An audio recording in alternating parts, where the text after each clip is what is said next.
বাংলাদেশের আন্তর্জাতিক অপরাধ ট্রাইব্যুনালে শেখ হাসিনার রায় ঘোষণা হওয়ার পর ভারত কি চাপে পড়েছে? কারণ এই মুহূর্তে কি ভারত শেখ হাসিনাকে ফেরত দেবে? এবং জাতিসংঘ, human rights watch, amnesty international Sheikh হাসিনার রায় নিয়ে উদ্বেগ প্রকাশ করলেও ভারত পক্ষে বা বিপক্ষে কোনো অবস্থান নেয়নি কেন? এবং বাংলাদেশের জাতীয় নিরাপত্তা উপদেষ্টা খলিলুর রহমান একদিন আগে কেন নয়াদিল্লিতে গেলেন? এইসব প্রশ্নের উত্তর খুঁজবো আজ। আর আমাদের সাথে ভারতের নয়াদিল্লি থেকে যুক্ত হয়েছেন সিনিয়র সাংবাদিক জয়ন্ত রায় চৌধুরী। দাদা, আপনাকে নমস্কার জানাচ্ছি এবং কৃতজ্ঞতা প্রকাশ করছি, আপনি অনেক ব্যস্ততার মধ্যে আমাদের সময় দিয়েছেন। নমস্কার এবং আদাব। বিপ্লব, বলো কি প্রশ্ন তোমার? দাদা, আমরা জানি যে কলম্বো সিকিউরিটি একটি সম্মেলনে বাংলাদেশের জাতীয় নিরাপত্তা উপদেষ্টা সেখানে যাবেন, যাওয়ার কথা ছিল বুধবার, মানে আজকে যাওয়ার কথা ছিল। উনি তাড়াহুড়া করে গতকালই উনি ভারতের নয়াদিল্লিতে গেছেন। হাসিনার রায় ঘোষণা হওয়ার পর একদিন আগে খলিলুর রহমানকে কেন ভারতে যেতে হলো, এই বিষয়টি আপনার কাছ থেকে জানতে চাইবো। পাশাপাশি যে ভারতের জাতীয় নিরাপত্তা উপদেষ্টা অজিত দোভালের সঙ্গে দুদেশের সম্পর্ক নিয়ে আলোচনা হওয়ার কোনো সম্ভাবনা দেখছেন কিনা, আপনার পর্যবেক্ষণ বা আপনার তথ্য কি বলছে? দেখো, 20 তারিখে ডায়ালগটা আছে, ডায়ালগের সাইডলাইনসে কথা বলার কথা ছিল। তো নিশ্চয়ই কোনো একটা অ্যাপয়েন্টমেন্টের ব্যাপার আছে, কারোর সঙ্গে দেখা করার আছে ওনার, যেখানে 20 তারিখে হয়তো সেই দেখাটা হবে না, সেই জন্য উনি হয়তো একদিন আগে আসছেন। তো এটা নর্মাল, এটা খুব একটা কিছু বড় ব্যাপার নয়, এটা নিয়ে চিন্তা করো না। কিন্তু হ্যাঁ, কথাবার্তা কি হবে সেটা নিয়ে একটা নিশ্চয়ই সবারই একটা মনের মধ্যে প্রশ্ন আছে। বাংলাদেশ কি চাইবে শেখ হাসিনাকে ফেরত নিতে? চেয়েছেই, একটা 2 প্যারাগ্রাফের একটা ডিমান্ড নোটিশ তো পাঠিয়েছে বাংলাদেশ, সেটাকে হয়তো মৌখিকভাবে তিনি বলবেন, কিন্তু যদ্দূর আমি জানি ভারতবর্ষ এটাকে খুব একটা গ্রাহ্য করবে না। ভারতবর্ষের নিজেরও অনেক কিছু বলার আছে।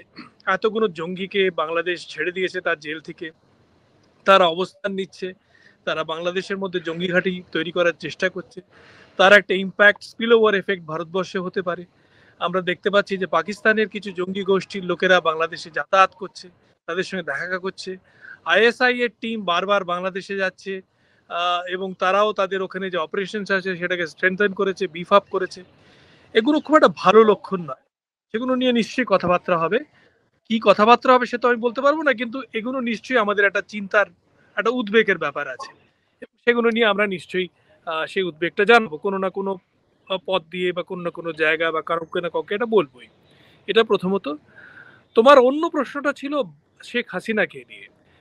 তুমি যদি দেখে থাকো, আমাদের যে উত্তরটা গেছিল মিনিস্ট্রি অফ এক্সটার্নাল অ্যাফেয়ার্স এর তরফ থেকে, আমাদের মানে ভারতবর্ষের, আমি তো আর ভারতবর্ষের সাংবাদিক হলেও আমি ভারতবর্ষ সরকারের হয়ে কথা বলতে পারি না।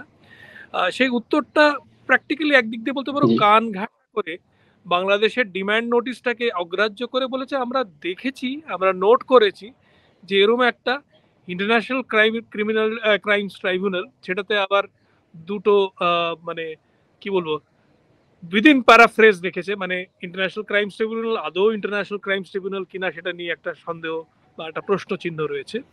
প্রধানমন্ত্রী শেখ হাসিনার বিরুদ্ধে এরকম একটা তারা করেছে, এইটুকু নোট করেছে। তারপরে বলেছে আমরা চাইবো দুই দেশের মধ্যে ভালো সম্পর্ক থাকুক, সুসম্পর্ক থাকুক, ইনক্লুসিভ রিলেশনশিপ হোক, পিপল টু পিপল সম্পর্ক ভালো হোক, ডেমোক্রেসি এগিয়ে আসুক, ইত্যাদি ইত্যাদি। তার মানে ভারতবর্ষ যা আগে বরাবর বলে আসছে, ভারতবর্ষ চায় একটা democratically elected government in Bangladesh, যার সঙ্গে কথা বলতে পারবে, এবং সেই ইলেকশনটা যেন ইনক্লুসিভ হয়, পিসফুল হয়, সর্বসম্মতিতে হয়, সেটা ভারতবর্ষ চাইছে। এই মেসেজটা আবার করে এই আমার মনে হয় এই স্টেটমেন্টের থ্রু দিয়ে দেওয়া হয়েছে। জানোই তোমরা যে ভারতবর্ষে একটা পুরনো প্রথা আছে। 1950 সালে রাজা ত্রিভুবন নেপালের রাজাকে আমরা আশ্রয় দিয়েছিলাম, প্রথমে ইন্ডিয়ান এম্বাসিতে, তারপর সেখান থেকে আমরা আশ্রয় দিয়েছিলাম ভারতবর্ষে। তারপরে যখন রানাদের রাজত্ব শেষ হলো, রাজা ফেরত গেলেন, এবং রানারা তখন যখন তারা রিফিউজি হলো, তখন তাদেরকেও আমরা আশ্রয় দিয়েছি। তার রানারের অনেকেই এখন দিল্লিতে, কলকাতায় অবস্থান করে আছে, অনেকে নেপালে ফেরত চলে গেছে। 1959-এ দালাই লামা এসছেন আমাদের এখানে অতিথি হয়ে এসছেন, আজকেও আমাদের এখানে থাকেন। ধর্মশালা বলে একটা পুরো শহরই তিব্বতীদের শহর এখন ভারতবর্ষে। ওনার সঙ্গে প্রায় 1 লাখ তিব্বতী এসেছিল, সেগুলো নিশ্চয়ই তারা সংখ্যায় বেড়ে গিয়ে নিশ্চয়ই এখন 5 লক্ষ, 4-5 লক্ষ হয়ে গেছে। তারাও আমাদের মধ্যেই অতিথি হিসেবে থাকে। আমাদের তাতে কোনো আপত্তি নেই, কোনো প্রবলেম নেই।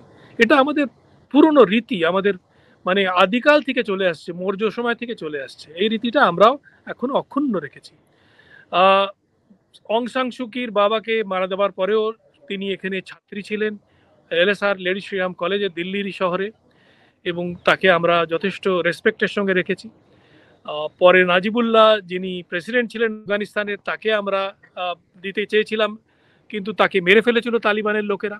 তাই জন্য তার বাড়ির সব লোককে আমরা রিফিউজ দিয়েছিলাম। এখন তারা এখনো দিল্লিতে বসবাস করে। আমরা এটা একটা ন্যাচারাল, একটা তো জায়গা চাই যেখানে এই রিজনে কেউ রিফিউজ নিতে পারে। ইংল্যান্ডে যদি কেউ পালাতে চায় তাকেও তো আমাদের উপর দিয়ে যেতে হবে। কালকে যদি রেজিম জি। চেঞ্জ হয় বাংলাদেশ, কালকে যদি যারা রাজত্ব করছে তাদের পালাতে হয়, তাদেরও তো আমাদের কাছেই আসতে হবে। পিনাকি ভট্টাচার্য যিনি সবচেয়ে গরম গরম ভাষণ দেন শেখ হাসিনার বিরুদ্ধে, ভারতবর্ষের বিরুদ্ধে, তিনি তো পলায়ন করে ভারতবর্ষেই এসেছিলেন, তারপরে ফ্রান্সে গেছিলেন। তো সে কথাগুলো জি। লোকেদের মনে রাখতে হবে। একটা তো সেফ জায়গা চাই। তুমি যদি সব সেফ জায়গা লোকেদের জন্য শেষ করে দাও, তোমারও সেফ জায়গা আর থাকবে না। দাদা, আপনি যে এই ঘটনাগুলো বললেন, আমরা বুঝতে পারলাম, কিন্তু শেখ হাসিনার সাজার রায়কে কেন্দ্র করে আমরা দেখলাম যে যুক্তরাষ্ট্র, যুক্তরাজ্য কোনো প্রতিক্রিয়া দেয়নি, এবং ভারতের প্রতিক্রিয়া অত্যন্ত সতর্ক ছিল। ভারত আসলে কোনো পক্ষেই অবস্থান নিল না, এবং আমরা দেখছি যে বিভিন্ন মানবাধিকার সংস্থাগুলো শেখ হাসিনার এই যে বিচার নিয়ে, রায় নিয়ে উদ্বেগ জানিয়েছে। ভারত সরাসরি কিছু বলছে না। আবার দেখলাম যে জয়, সজীব ওয়াজেদ জয়, সাবেক প্রধানমন্ত্রী শেখ হাসিনার ছেলে, শেখ হাসিনাকে আশ্রয় দেওয়ার জন্য ভারত সরকারকে ধন্যবাদ জানিয়েছে, কৃতজ্ঞতা জানিয়েছে। আজকে ভারতীয় গণমাধ্যমে সেই খবর এসছে। এই সার্বিক পরিস্থিতি, এই ভারতের এই অবস্থানটা ঠিক পক্ষে বা বিপক্ষে, কোনো দিকে যাচ্ছে না কেন, মানে সরাসরি কোনো অবস্থান নিচ্ছে না কেন, সেই বিষয়ে যদি একটু বলেন। এটা কি কূটনীতি বলে?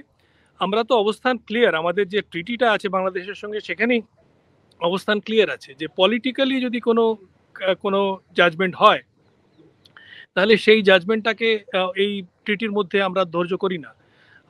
বন্দি ফেরতের ব্যাপারের মধ্যে এই রকমের যারা পলিটিক্যাল ট্রায়ালস হয় বা পলিটিশিয়ানদের এরকম ভাবে জাজমেন্ট হয়, সেগুলোকে এর মধ্যে আমরা ধরি না, এক নম্বর। দ্বিতীয় নম্বর, অনেকগুলো প্রশ্ন উঠেছে যেটা অ্যামনেস্টি ইন্টারন্যাশনাল ইত্যাদিরা করছে, যে is it a fair trial? আপনি বিদেশ থেকে কোনো উকিল আসতে দেননি, আপনার দেশের উকিল কাউকে লড়তে দেননি, সরকার নিজে একটা ডিফেন্স কাউন্সিল দাঁড় করিয়ে দিয়েছে, পার্টিকে অবস্থান নিতে দিচ্ছে না, পার্টির লোক যদি বাইরে এসে দাঁড়িয়ে বলে আমি আওয়ামী লীগ, তাকেই অ্যারেস্ট করে নেওয়া হচ্ছে। তো এক্ষেত্রে কি করে সেটাকে আপনি ফেয়ার ট্রায়াল মনে করবেন? এ প্রশ্ন আমরা করছি না, এ প্রশ্ন বিভিন্ন ইন্টারন্যাশনাল অর্গানাইজেশনস করছে। এবং ইটস অবভিয়াস, মানে এমনকি ডিফেন্স কাউন্সিলকে তো তার সময়ও দেয়নি ভালো করে তার জবাব দেওয়ার জন্য। এবং ডিফেন্স কাউন্সিল একটা কোথাও আমি যেন দেখছিলাম একটা ভিডিও, সে বলছে যে মানে এটা আমাকে বলতে হয় বলে বলছি।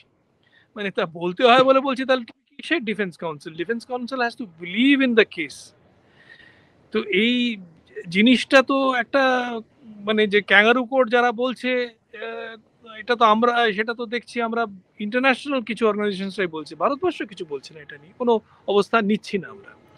তো কিন্তু এটা তো স্পষ্ট যে এই যদি ট্রিটি হিসেবে যাওয়া হয়, তাহলে এইটা তো ফেরত চাওয়াটা ডিফিকাল্ট। না, বাংলাদেশ সরকার যদি, অন্তর্বর্তী সরকার শেখ হাসিনাকে ফেরত চায় এবং চিঠি দেবে এবং আনুষ্ঠানিকভাবে ধাপে ধাপে সেটি যাবে, ভারত সেটিকে যদি শেখ হাসিনাকে ফেরত না দেয়, সেক্ষেত্রে বাংলাদেশ এবং ভারতের মধ্যে সম্পর্ক কি আরো অবনতি হবে না? যেভাবে আজকেও পাকিস্তানের সেনা কর্মকর্তারা বাংলাদেশ সফর করছেন, সব মিলিয়ে এদিকে দেখলাম যে আবার গুরুত্বপূর্ণ এলাকায় শিলিগুড়ি করিডোর, বাংলাদেশ সীমান্তে ভারত সৈন্য মোতায়েন করছে। সার্বিক পরিস্থিতি কি, বাংলাদেশ ভারতের উত্তেজনা কি আরো বাড়বে, নাকি দিল্লির যে খলিলুর রহমানের যে সফরে করছেন এর মাধ্যমে এই সেই কোনো পর্দার আড়ালে কোনো গোপন সমঝোতা হচ্ছে, সে বিষয়ে যদি আমাদের একটু ধারণা দেন।